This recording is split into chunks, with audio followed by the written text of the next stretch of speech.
Are you tired of working with very little to show for it? Are you frustrated about the processes in your technical services company?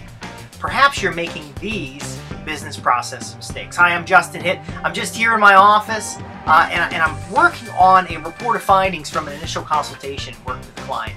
And over the years doing these report of findings, I've discovered a number of things that commonly come up with my clients.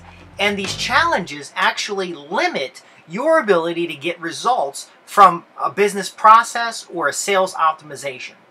I'm going to cover the 4 points right now. Those 4 points are believing the problem's out there, dismissing past successes, thinking you need a new solution, and waiting for a solution before you get started. Now, in this entire program, I'll cover more details. And it's really informal. At the end of the program, I'm going to leave a way for you to call and get additional information or ask your questions. This is part of our Inside Strategic Relations newsletter, and it's really important you understand this so you can understand what is delivered in an initial consultation.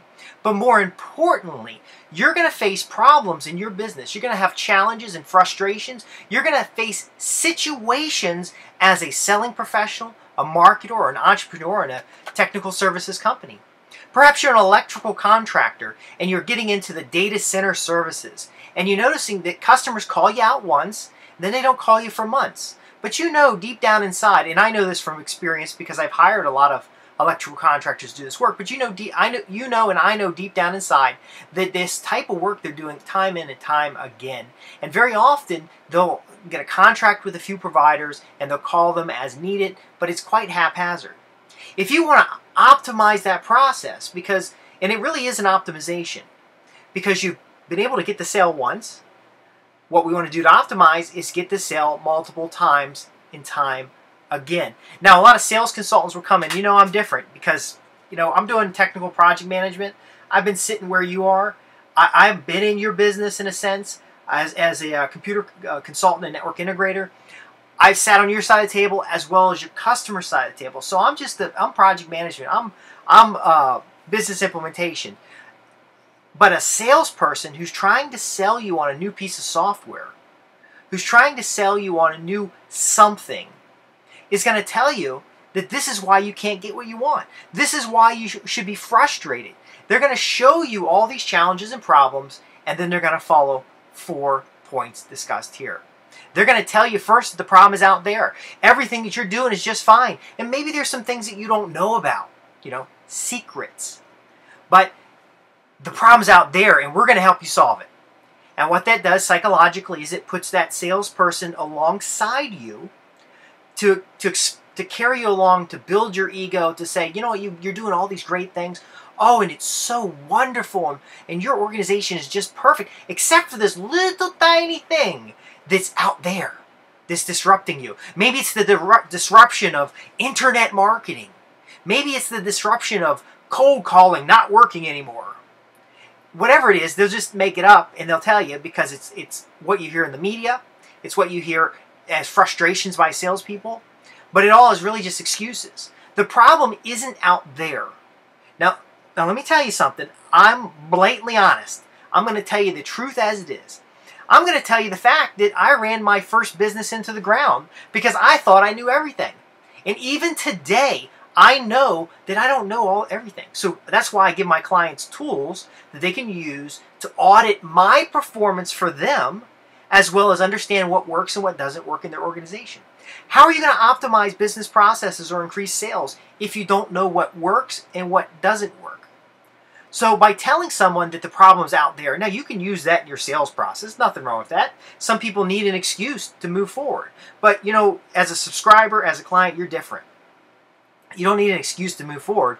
Your desires are the results you gain by being more effective, more profitable, and able to serve your customers more efficiently over time. You get it in the free time and the wealth that's created in your business. So, while I might be talking on both sides of the fence here, the truth of it is, I want you to stand in the middle and see what is going on here. The problem is in your organization. It is seriously right there under your nose. Now, it could be the way staff are organized.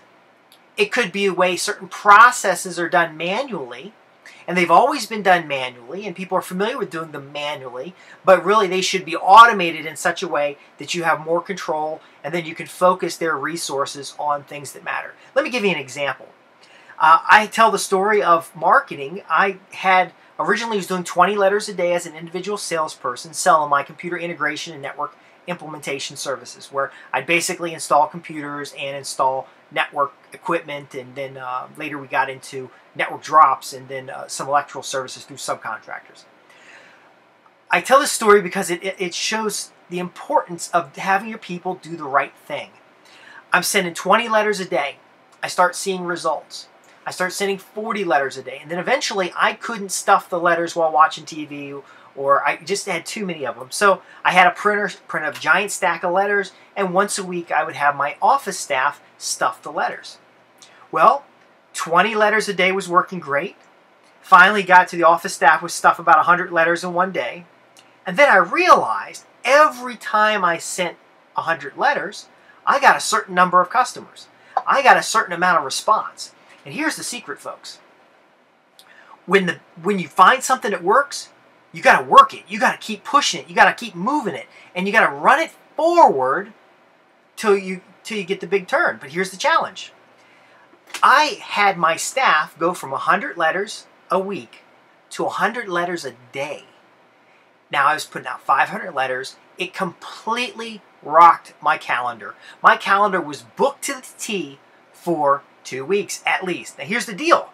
I had eliminated me, I had eliminated me doing all the work, and now my staff is doing all the work.